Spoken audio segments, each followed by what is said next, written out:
Test? Excellent.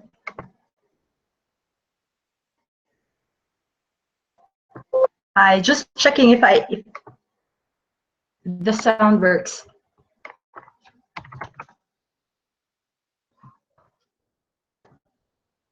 All right, excellent. Hi, my name is Sharmila, and I'll be talking about how to win from opening government today. A few things I want to clarify to set the tone of this talk. This chat is meant to provide as general suggestions based on my own experience as a debater.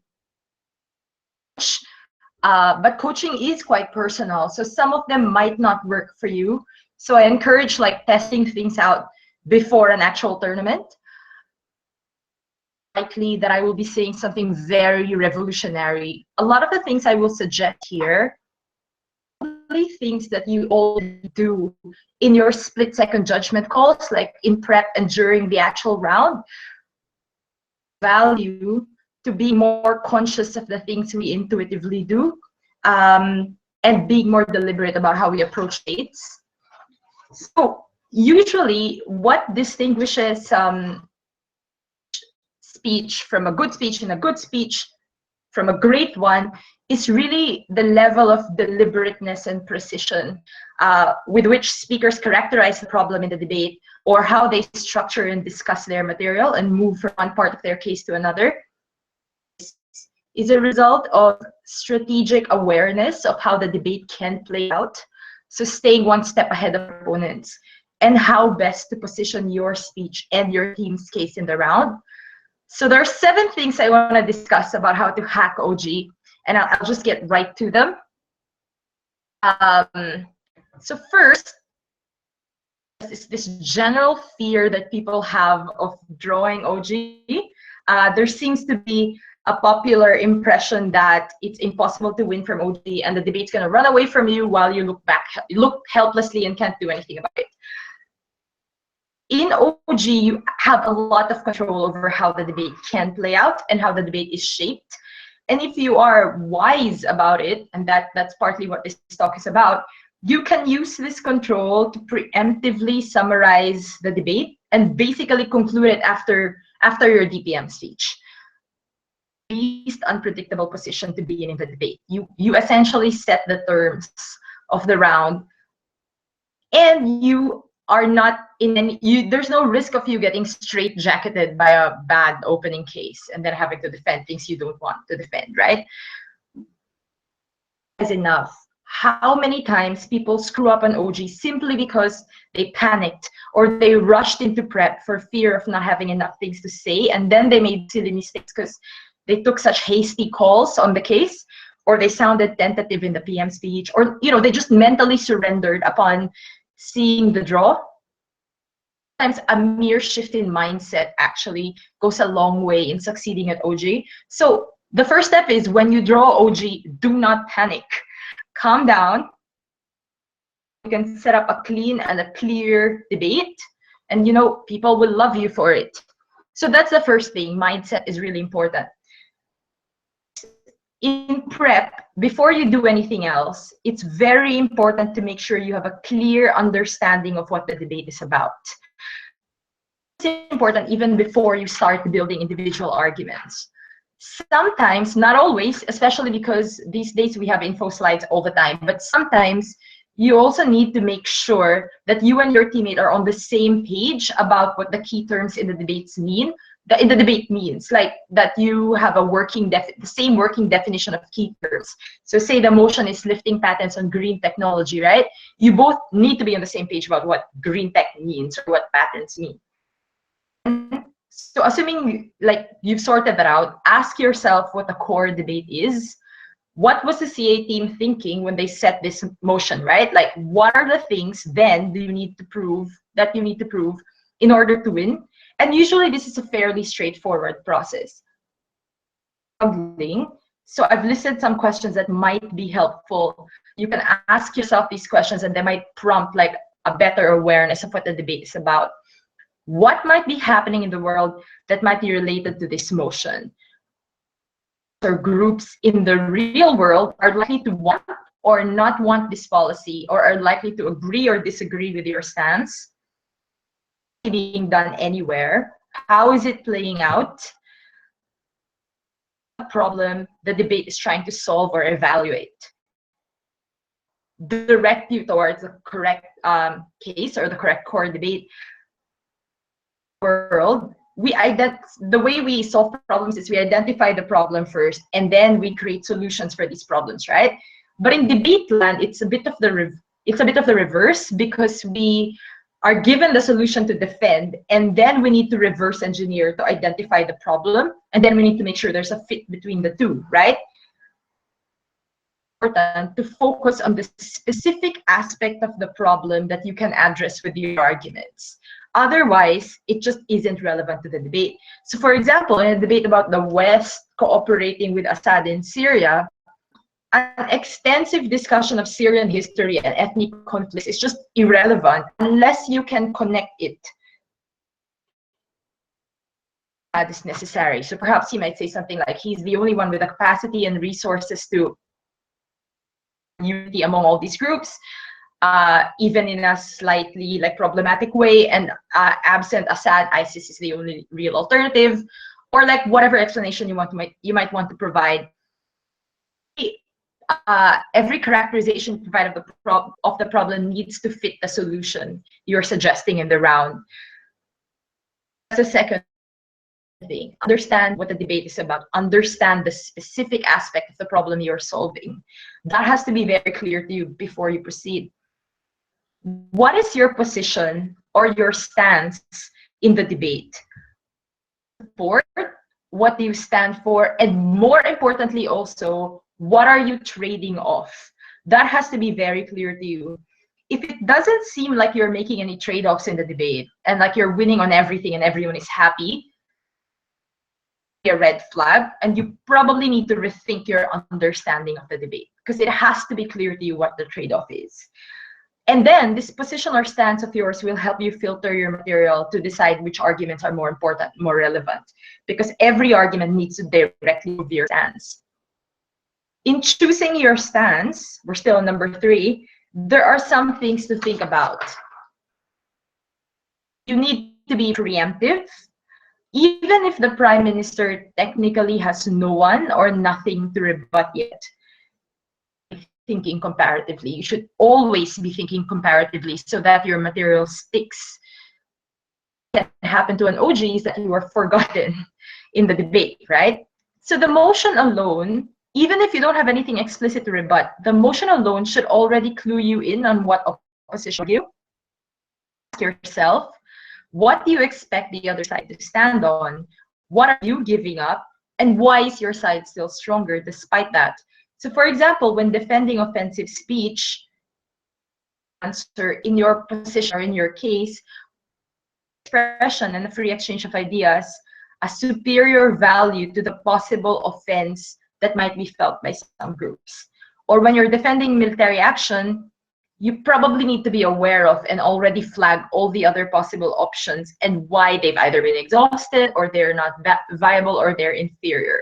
So it helps to ask yourself, especially if you're proposing something extreme or radical, it helps to ask yourself what the next best thing is that opposition might choose to defend and integrate reasons for why it's sufficient, even in the PM speech. To consider when crafting your stance or your position is of your position. Are there exceptions to your principle? And are you able to differentiate between similar situations to defend your stance? If you want to ban professional modeling for children, what your position is going to be on very competitive sports for children. Are you going to ban it as well, or is there a reason for why you are drawing lines in certain places, right? If you are defending offensive speech, what is your position on speech that explicitly incites violence? Why are they different, if ever? And the next thing that you need to consider when deciding your position or your stance, and this is very, very important, is how strong is your position? That, like as we've said earlier, your solution needs to fit the problem as you've described it, right? A small change is soft, a big change is hard. That's basic. So let's go through like an example. Euthanasia, for example. Restricting it to passive euthanasia, where you deny food or medicine to a patient who is already incredibly sick, who is very close to death, with no hope of cure, consent from multiple physicians and psychologists, especially if the principles you were discussing were things like death dignity, or the right to self-determination of individuals, or the right to quality of life over bare life, right? Version would be doctor-assisted euthanasia for the terminally ill, with little to no hope of a cure, expected decline in the quality of living or in their quality of life. A hard version would be diagnosis of either a terminal illness or debilitating illness, even if there may be some hope of a cure, was the option of doctor-assisted or self-administered euthanasia. And regardless of whether the illness is physical or mental, for example. So that's a harder version of a stance or a position for this motion. My suggestion in general is to take a moderate to hard line debate, even if this is very, very tempting, especially if you're being asked to defend something that seems radical to you. Judges will see through it, and teams will point out the philosophical inconsistencies in your case, or that your solution doesn't scale, but might needlessly expend political capital and resources. So on balance, you might actually be doing something counterproductive. With a reasonable hard line, it's easier to stay morally consistent, to keep the moral high ground in the debate, to match the solution to the scale of the problem. You have more complex arguments, you have interesting clashes to make. Audience are also more likely to enjoy a debate with a clear clash side. So that's a third thing, positions and stances. Fourth, and this is heavily related to the previous point, models. Simple and clear definitions are usually the best. An overly complicated definition is hard to remember, hard to track, and sometimes can cause you to contradict yourself. So you'd rather stick to basic and clean. I'm a fan of the policy versus value judgment distinction that's usually drawn to teach debates. I think specific value judgments imply, and our assessment of policies will always be based on a certain value system anyway, right? So I think it just makes more sense when discussing definitions and models to just recognize that some topics require more defining than others. So it's important to consider the nature of the motion, whether it requires an explicit model, and if it does, how much detail is necessary. So for example, banning cosmetic surgery is probably more straightforward than defending providing amnesty to undocumented migrants, right? And it's important to be conscious of this. Some definitions will also require you to make tactical decisions that will affect the kind of arguments you run or the kind of responses that are thrown at you. So for example, if you are proposing state-run centers where people can use drugs, you need this will also be selling these drugs, or is it just providing a space for people to use this? And that's going to change the kinds of arguments some of the arguments you might end up running, or some of the responses, right? Always need to reinvent the wheel. As a matter of fact, often there are policies in the real world that you can base your model on, or that are closely related to your model. So for example, if you're proposing to legalize all drugs, right, that's being sold at the market that for which similar regulations might apply. So you might just want to borrow some elements of that model. It also makes it seem more intuitive and more reasonable, like a next natural logical progression of existing policies already. To consider, and I've alluded to this quite heavily, is that the definition needs to fit your arguments, right? This is tricky because some people will suggest defining the motion first and then moving on to your arguments, and others might suggest identifying your key arguments first and then constructing a definition. These are not linear. I think you do a bit of both simultaneously. You do need to have a sense of what your arguments are going to be while constructing the definition. Things about definitions and models.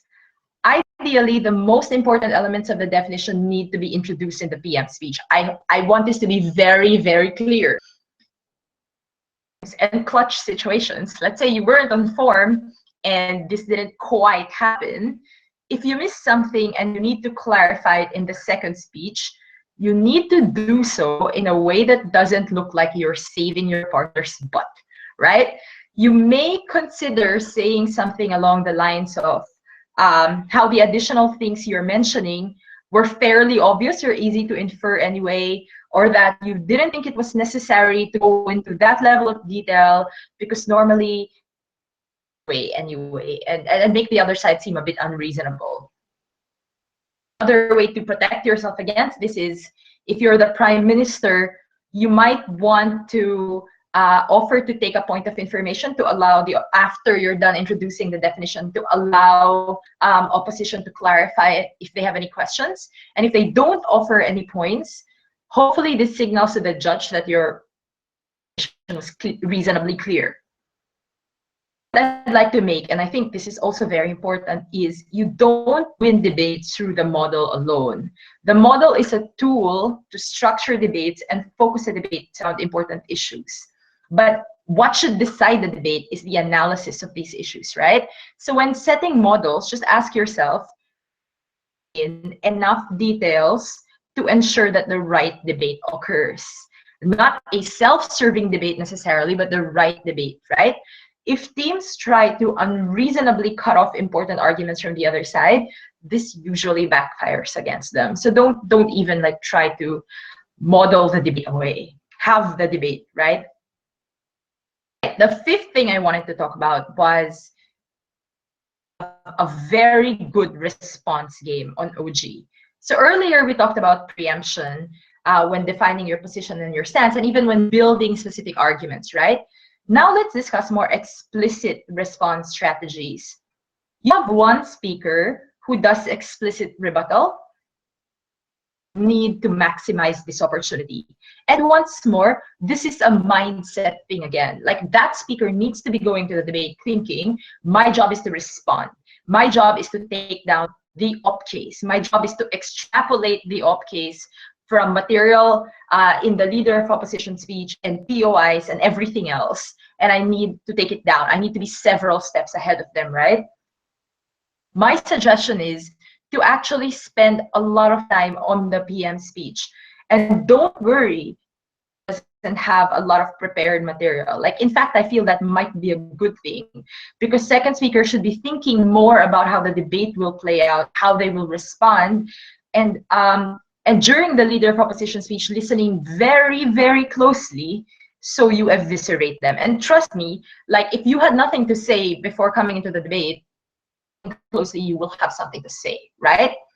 Whenever an opposition team gives a POI to the Prime Minister, so when your teammate is speaking, listen closely and try to infer the direction of their case from that.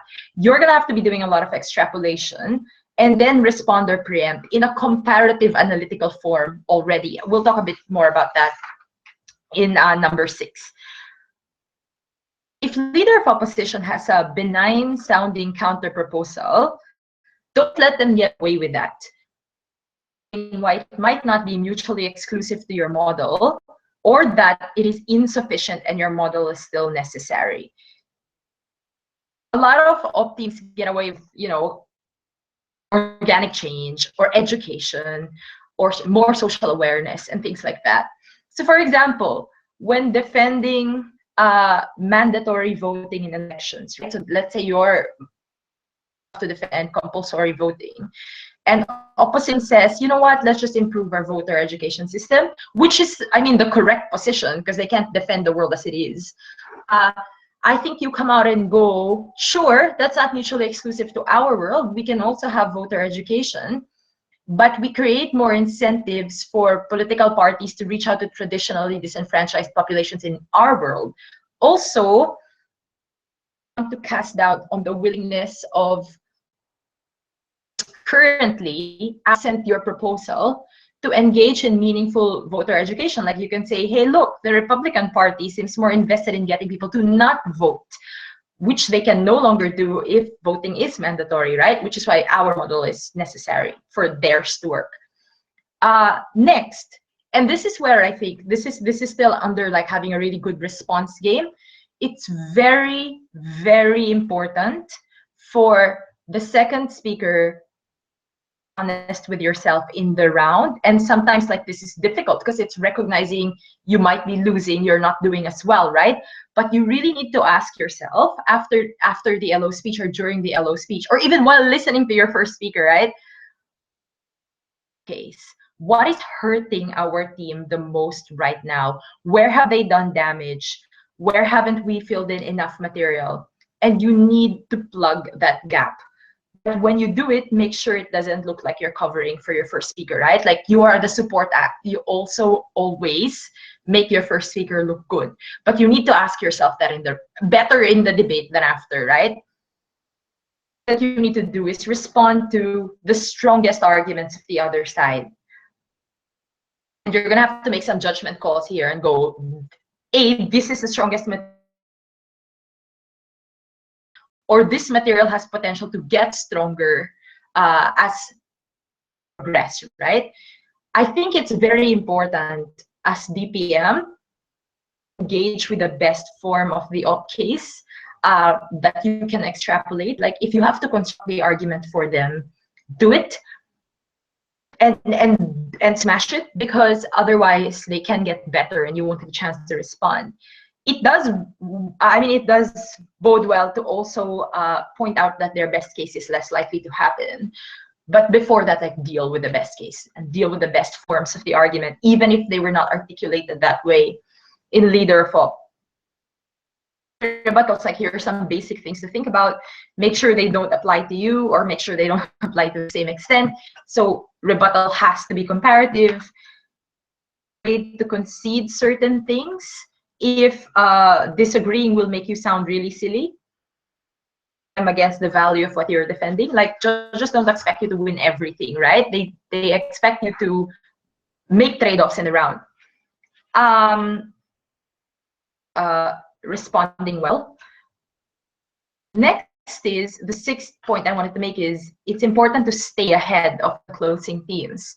So it's true, expect you to directly respond to them, you can't, and they don't expect you to be able to predict everything the closing teams will say.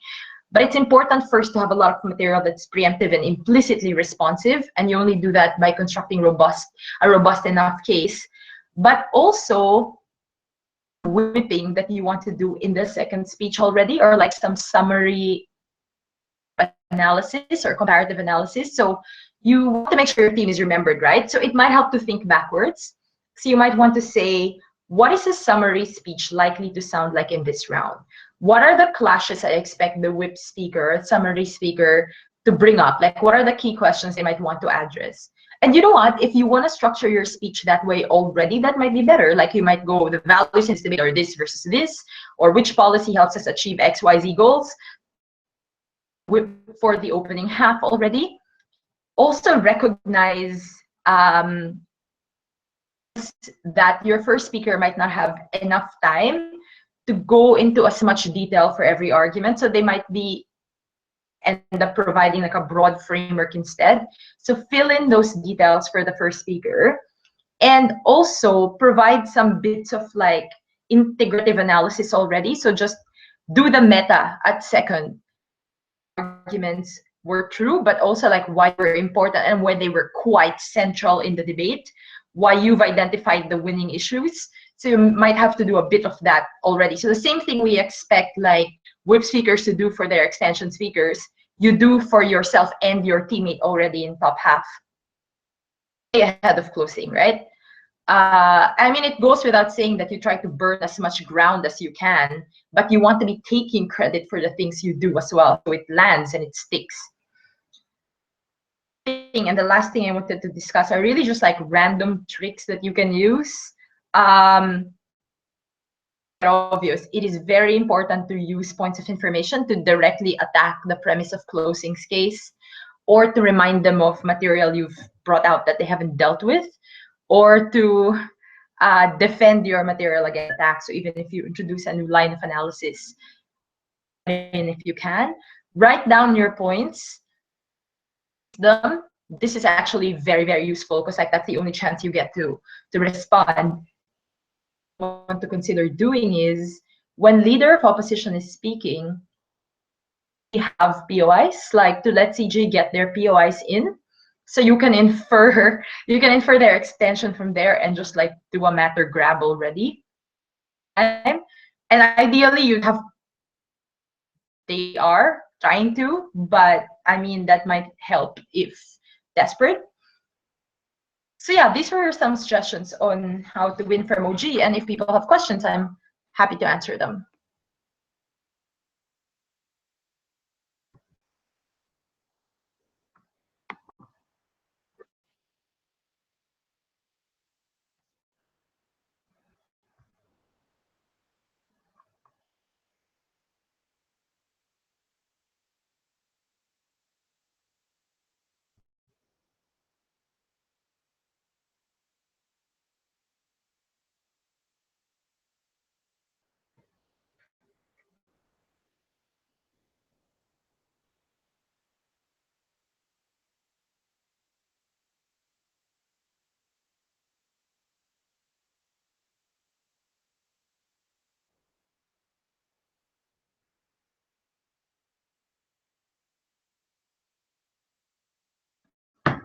Sorry, so one question here is,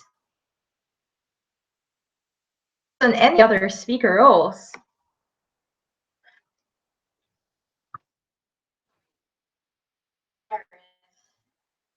I'll answer the most recent question.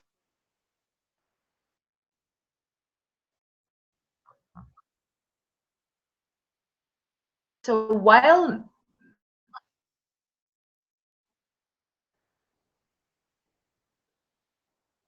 making an argument, should we make it as understandable as possible so a child can understand?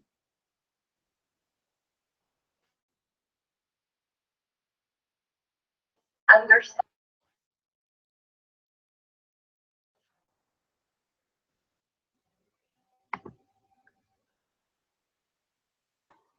Okay. So I think there's a happy medium here. Simplistic language, persuasive, right?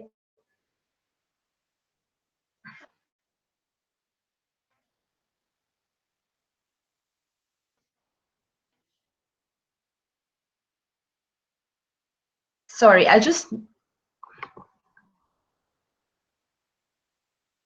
need to deal with technical issues.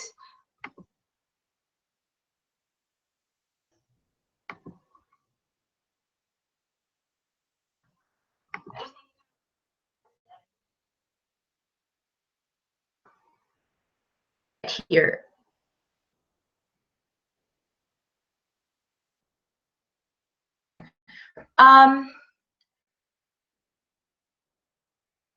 So you are not explaining the debate to a little child. You're explaining the debate to an average intelligent voter. So this person has a general knowledge base, has enough world awareness to understand major historical events, is able to track your arguments, is able to the links you provide, the substantiation you provide, right? So you're not speaking to a child. But at the same time, I agree that it's important that arguments are presented in a way that's persuasive and in a way that sticks, because you're appealing not just to logic but also like people's emotion, right? There's a public speaking dimension to debating. Here, your argument is actually quite important or quite helpful. So you don't just want to bombard people with facts. You want to talk about how your case actually improves the lives of real people in the world. So having certain like narratives or stories can be useful. The way you frame your argument, I think the weighing mechanisms need to be quite explicit in your argument. So it's not just enough to say certain things are good or bad and then expect the judge to weigh it for themselves. So that's, I think, where explaining it to a little child may also come from. Like, you want you want to be the ones weighing the values in the debate or weighing the arguments against each other, as opposed to leaving it up to the judge. So be explicit about that. Storify, have an explicit weighing metric. Okay. Are there any other questions? To see them.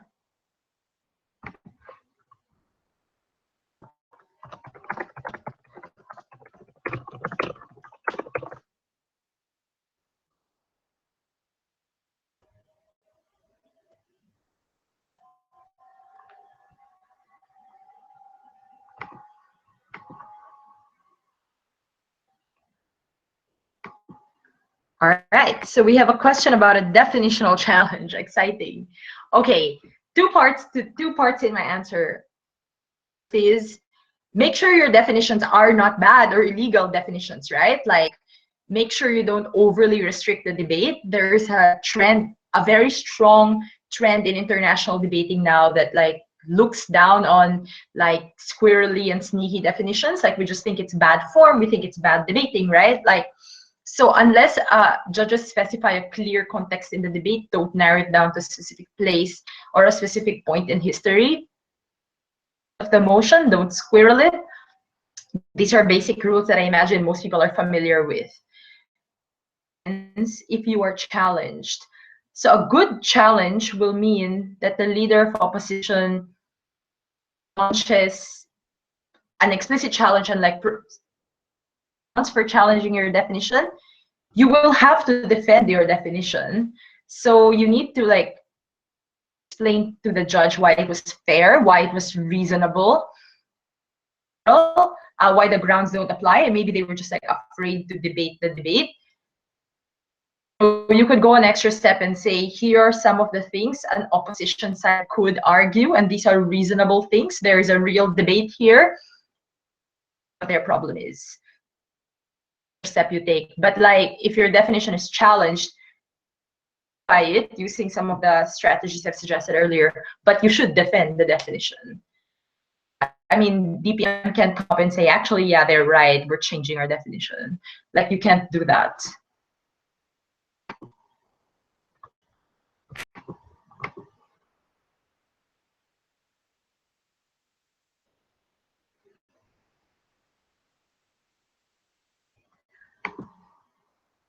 What happens if CO reframes the debate? Parts again to my answer. The first is you deal with them using POIs, like remind them of the original standard that you set in the round.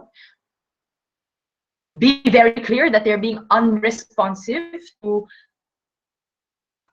30 minutes of debate that happened before them, 35, and that is a problem because it is their job to respond. Get that done through a POI.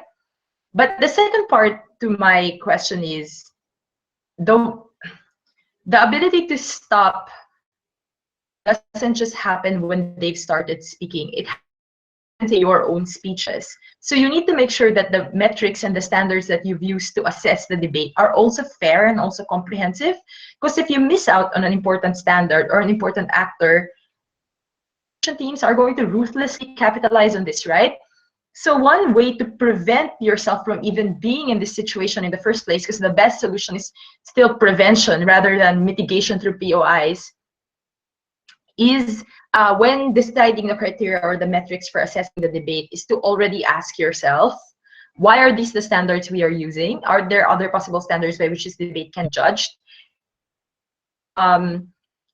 Explain that quite explicitly. So sometimes debates are not just about the arguments themselves and whether they're true or not, but also like what is important in the round, right? So when you present arguments and you present standards, you do both. You explain that they're true, but you explain that they are important. They are the metrics by which we should assess the debate and why.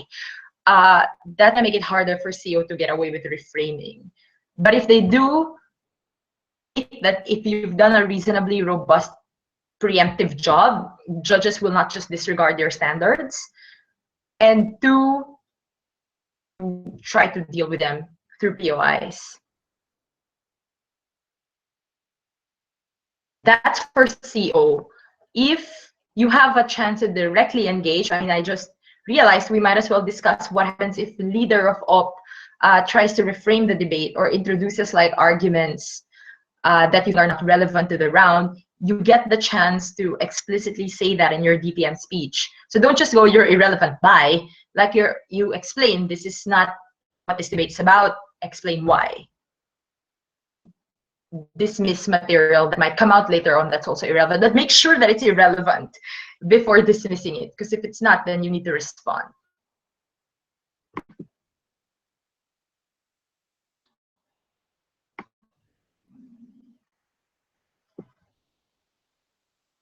So we go back to our, there's a question about any specific advice for DPM. You're like the Spice Girls. You give them what they want, right? Like if Elo says, why did your first speaker not say this? Why did your first speaker not explain this? That's a relevant question. If it's not relevant, explain. If it is, answer it. A way that's not that doesn't make your first speaker look bad. Respond to all of the material of the other side. Focus on the strongest first. Best form of their case for them, even if they haven't done it for themselves, right? So you are kind of introducing new substantive material and developing the case of your first speaker, but at the same time, you're kind of summarizing the debate already, trying to foresee how it will play out and staking your claim there already, like explaining why you've identified the winning issues. So your mindset should be, I am supporting my first speaker, I'm plugging whatever gaps we have in our case, I am making it hard for closing gov to extend by burning a lot of ground already, I am eviscerating the leader of opposition, extrapolated enough about the opposition case to be 3 steps ahead of them in my responses, in my arguments. It's not an easy job, but a good DPM, like me also to OGs taking a first or second in the round.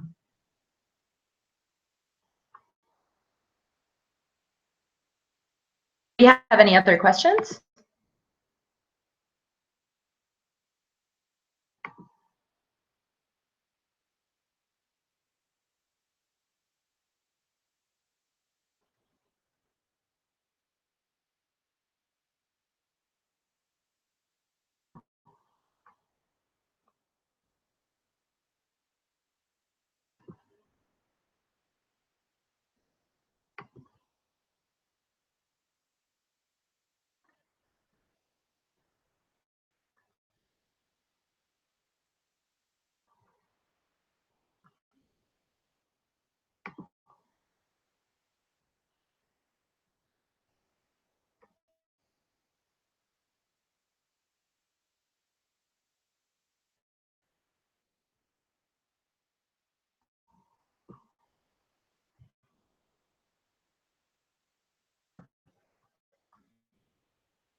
Okay, I'll just stay on for a while. If people have any more questions, just me.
I have a question about any suggestions about how prime ministers should structure their speeches.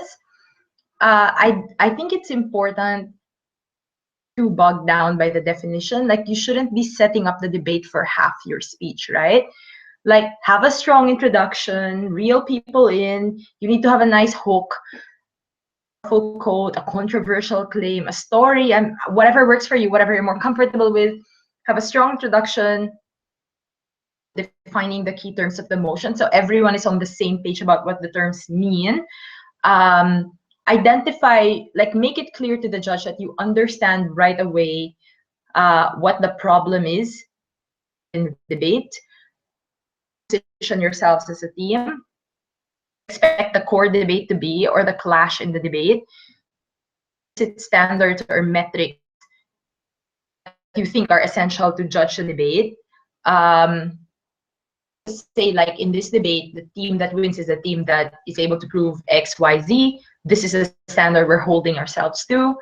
And then just move on to your arguments already. Like, the first shouldn't take more than 2 minutes. Afterwards, you want to be moving on to your arguments. I understand that, like, you want to frame your case, frame both the case, but also the individual arguments. So some of the things that some people usually say in the introduction can be pushed down to when they're actually discussing specific arguments already. Suggested structure. The other question was about how OG should spend prep time. So yeah, we've kind of talked about this, but you're right. Let's try to be a bit more explicit. To be honest, I feel most of prep time should be spent improving and perfecting the prime minister's speech, because you want to front load as much, right? Like, you want a speech that wins it in the first speech, or you want the prime minister's speech that's a winning prime minister speech that puts a lot of pressure on leader of opposition, that is quite preemptive, such that it becomes harder for them to make the arguments they initially wanted to make. Like, they're going to have to delve into additional detail, you know, throw out some of those arguments. That's the kind of prime minister speech you want, right? Now, in terms of structure, you need to check with each other for the first, like, 3 or 4 minutes to see if you are on the same page about how words, but also your understanding of the problem. So the understanding of the problem has to be quite sophisticated, specific, and nuanced, right? So say your debate is about banning cosmetic surgery.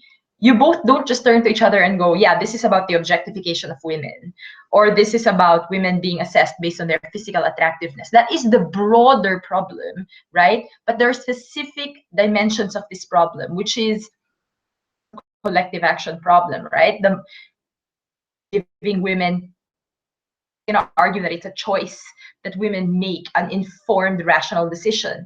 You realize that in your own of the problem in the first, like, 3 or 4 minutes. You're like, this is a false choice, though, because as more women opt into the procedure, or opt to have the procedure, it becomes harder for other women to say no, because these are the exceptions, these are the expectations to which women are held in general.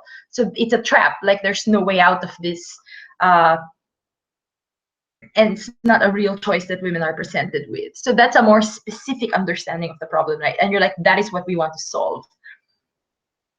Stop objectification. Like, how does that objectification play out in this debate? The first 3 to 4 minutes is developing a specific understanding of the problem, and then maybe in the next, like, 5 minutes, perhaps go through, like, the key arguments or the key stakeholders without necessarily building the arguments in detail yet. Then check back on definition. Are we sure we are outlining our stance and our position very clearly? What we're trading off? So all of those questions we discussed earlier. Answer for why our trade-offs are worth it and why we are ahead of the other side. Outline those things, and then the last 5 minutes can be spent, like, in detail, so providing evidence, providing key examples. If you are not able to go into precise detail and depth in the prime minister's speech, that isn't necessarily a bad thing. And I mean, it's understandable that you can't.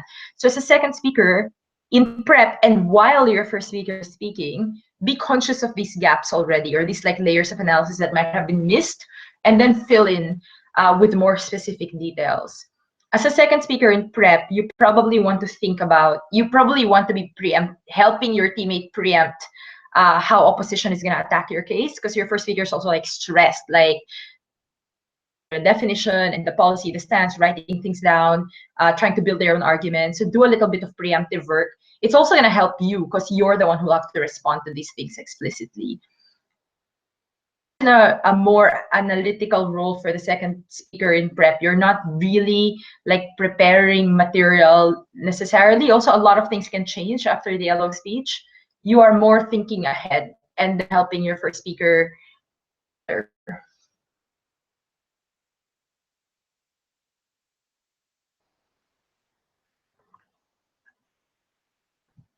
All right, so I don't see any more questions. So I think I'll just but if people have any other questions after watching the recording, please feel free to send me a message and I'd be happy to chat in person as well.